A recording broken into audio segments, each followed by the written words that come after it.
Good morning friends, তোমরা সবাই কেমন আছো? আশা করছি ভালো আছো, আমিও ভালো আছি। আরডি পরিবারের সকলকে স্বাগত জানিয়ে আবারও চলে এসেছি একটা নতুন ভিডিও নিয়ে। তো সকালে আশিপাশি কাজকর্ম দিয়ে আজ আর ভিডিওটা স্টার্ট করিনি। সমস্ত আশিপাশি কাজকর্ম সেরে স্নান সেরে একদম ঠাকুর ঘরে পুজো দেওয়ার পর ভিডিওটা স্টার্ট করলাম। তো ঠান্ডার মধ্যে কথা জড়িয়ে যাচ্ছে। তো আমার ঠাকুর ঘরে পুজো দেওয়া কমপ্লিট। তোমাদেরকেও আমার ভগবানকে একটু দর্শন করিয়ে দিলাম, তোমরাও দর্শন করে নাও। আশা করছি আমার যেমন সারাদিনটা ভালো কাটবে, তোমাদেরও সারাদিনটা ভালো কাটবে। তো এখন আমি ঠাকুর ঘর থেকে বেরিয়ে চলে যাব। ঠাকুর ঘর থেকে বেরিয়ে আসার পর ছেলেকে খেতে দিয়ে দিয়েছি, ছেলে টিফিন করছে। আজ সকালে টিফিনে ছেলে খাচ্ছে চানাচুর মুড়ি আর মিষ্টি, এটা দিয়ে টিফিন করছে। আর কালকে গত রাত্রে তোমাদের দাদাভাইয়ের নাইট ডিউটি ছিল, নাইট ডিউটি থেকে ফিরেছে, তোমাদের দাদাভাইকে চা দিয়েছি, তো চা খাচ্ছে।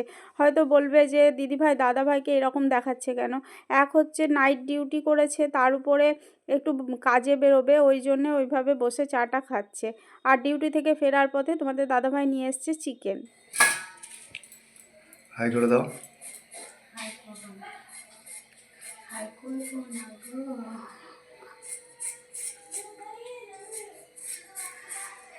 তো তোমাদের দাদাভাই ডিউটি থেকে ফেরার পথে চিকেন নিয়ে বাড়ি ফিরেছে, তারই এখন জোগাড়যন্ত্র চলছে। এখানে সমস্ত আলু পেঁয়াজ কেটে মশলা রেডি করে নেব, তারপর চলে যাব রান্নাঘরে। তো চলো দেখতে থাকো ভিডিওটা, আশা করছি তোমাদের ভালো লাগবে। সারাদিনে যতটুকু যা পারবো শেয়ার করার চেষ্টা করব।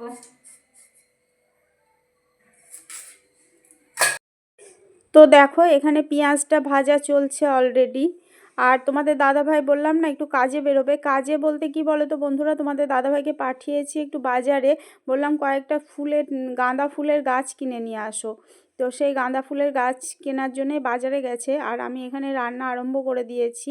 তো এখানে অলরেডি মশলা পেস্ট করেছি, মশলার মধ্যে পেঁয়াজ রসুন আদা টমেটো গোলমরিচ পেস্ট করে রেখেছি। এখানে ভাত হয়ে গেছে, ভাতের ফ্যান ঝরাতে দিয়ে দিয়েছি। আর আলুটাও মাংসর আগে থেকে ভেজে তুলে রেখেছি। তো আজকে শুধুমাত্র দুপুরে বন্ধুরা চিকেন আর ভাতই হবে, আর কিছু হবে না। মানে লাল লাল করে চিকেনের ঝোল আর ভাত, এটাই হবে। তো এখানে দেখো অলমোস্ট আমার চিকেনটা কষানো হয়েও গেছে। এখন আমি চিকেনটার মধ্যে জল দিয়ে চলে যাব ছাদে। তো তোমাদের দাদাভাই ছাদে কি করছে সেটা তোমাদের সঙ্গে শেয়ার করব। তো এই দেখো বাজার থেকে গাঁদা ফুলের চারা আর কয়েকটা টব কিনে নিয়ে চলে এসছে। টবটা আমি যদিও কিনে আনতে বলিনি বন্ধুরা, কিন্তু টবটা নিয়ে এসছে এই কারণেই, আগে যে গাঁদা ফুলগুলো লাগানো ছিল সেগুলো এই বালতির মধ্যে ছিল। তো বালতির মধ্যে গাছের জল দেওয়ার পর ভালোভাবে জল পাস হতো না। তো মাটিটা ওই জন্যে কেমন একটা হয়ে গেছে, গাছগুলো খুব একটা ভালো হচ্ছে না। তো এই দেখো টবের মধ্যে যে গাছগুলোকে লাগিয়েছি সেই গাছগুলো খুব সুন্দর হয়েছে, গাছে কুঁড়িও চলে এসছে। কিন্তু বালতির মধ্যে যে গাছগুলো লাগিয়েছিলাম সেই গাছগুলোর কোনো উন্নতি নেই, মানে আসলে মাটিটাই তো মানে খারাপ হয়ে গেছে। তো মাটির মধ্যে যদি সার না থাকে বা শক্তি না থাকে তো গাছ কি করে ভালো হবে বলো? তো ওই জন্য তোমাদের দাদাভাই কয়েকটা টব কিনে নিয়ে এসছে, আর এখন ওই বালতি থেকে মাটিগুলোকে বের করে টবের মধ্যে রাখছে, তারপর গাছ লাগাবে। আর এ দেখো আমার অ্যালোভেরা গাছটা কত সুন্দর হয়ে উঠেছে দেখো। এ দেখো একটা বালতির মধ্যে গাছটা লাগিয়েছি, গাছটা কিন্তু কোনো উন্নতি নেই। আর এই গাছগুলো আজকে কিনে নিয়ে এসছে তোমাদের দাদাভাই, আজকে এগুলো লাগানো হবে। তো ওরা বাপ ছেলে মিলে কাজ কম করছে, অকাজ বেশি করছে। তো অকাজ বেশি করছে এই কারণেই বললাম, আমার ছেলে তো মাটিগুলোকে হাত দিয়ে ময়দা সানার মতো মাখছে, আর ওর বাবা ভেবে পাচ্ছে না যে কিভাবে মাটিগুলোকে বালতি থেকে বের করব। তো এইভাবেই ওদের কাজ চলছে। আর কি বলো তো, শীতের সময় গাছ যদি কয়েকটা ফুল গাছ বাড়িতে লাগানো না থাকে তাহলে ভীষণ পুজো করার জন্য ফুলের অভাব হয়ে যায়। আর আমি কি করি, ওই যে মালা বিক্রি করতে আসে ফুলে, গাঁদা ফুলের মালা, তো সেই মালাগুলোকে কিনে রাখি, প্রতিদিন ওখান থেকে একটা দুটো করে ফুল নিই আর ঠাকুরের পুজো করি। তো মালাও এখন ঠিকঠাক মতো বিক্রি করতে আসছে না, হয়তো সব দিন মালা পাচ্ছি না। আর এলেও এখন সত্যি কথা বলতে কি বন্ধুরা, ফুলের মালার প্রচণ্ড দাম বাড়িয়ে দিয়েছে। যে ফুলের মালাটা 5 টাকা 10 টাকায় কিনেছি সেটা এখন 15 টাকা করে দিয়েছে। তো সেদিক দিয়ে সত্যি কথা বলাই ভালো, 15 টাকা পিসের মালা প্রতিদিন কেনার মতো ক্ষমতা হয়তো আমাদের নেই। তো ওই জন্যই তোমাদের দাদাভাইকে বললাম যে ছাদে যদি কয়েকটা গাঁদা ফুলের গাছ লাগানো হয় তাহলে যেটুকুই ফুল ফুটবে একটা দুটো করে ফুল তুলেও ঠাকুরের চরণে দেওয়া যাবে। তাই তুমি কয়েকটা ফুল গাছ আগে আমাকে লাগিয়ে দাও। আর এখন আপাতত বাড়ির পাশে যে জবা ফুলের গাছটা রয়েছে ওখান থেকে 4-5টা করে জবা ফুল এখনও পাচ্ছি। তো সেই ফুল, কয়েকটা সাদা ফুল এইসব দিয়েই এখন চলে যাচ্ছে। আর প্রত্যেক বৃহস্পতিবার একটা করে গাঁদা ফুলের মালা নিই।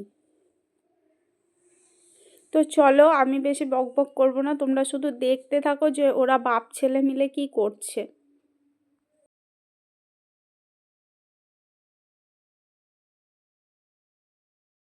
তো ছাদে যদি 2-একটা ফুল গাছ লাগিয়ে ছাদে বাগান তৈরি করা যায় তো সেটা সত্যি একটা আলাদা রকম অনুভূতি অনুভব করা যায়। কারণ সকালবেলায় যখন ছাদে ফুল বাগান থেকে মানে একটা হলেও যদি ফুল তুলে সেই ফুল দিয়ে পুজো করা যায় তাহলে আমার মনে হয় যে ঠাকুরের সিংহাসনটা আরও বেশি জ্বলজ্বল করে ওঠে নিজের গাছের ফুলে।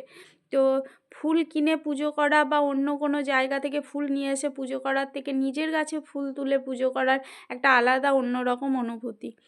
তো এই পর্যায়ে বলি বন্ধুরা, আমার চ্যানেলে যদি কোনো নতুন বন্ধু এসে থাকো তো প্লিজ আমার চ্যানেলটা সাবস্ক্রাইব করে আমার পাশে থেকো, আমার বেল নোটিফিকেশনটা অন করে রেখো যাতে আমার ভিডিও সবার প্রথম তোমাদের কাছে পৌঁছে যায়।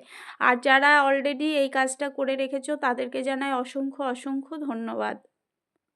কারণ তোমাদের ভালোবাসা, তোমাদের সহযোগিতা ছাড়া আমি কখনোই এগিয়ে যেতে পারবো না বন্ধুরা। তোমাদের তোমরা আমার দিকে হাত বাড়িয়ে দেবে তবেই আমি কিন্তু এগিয়ে যেতে পারবো। তো আমার মনে হচ্ছে ওদের বাপ ছেলের এই মজা ঠাট্টা ইয়ার্কি আজকে থামার মতো নয়। এটা ওদের এখন দীর্ঘক্ষণ বেশ কিছুটা সময় ধরে চলবে।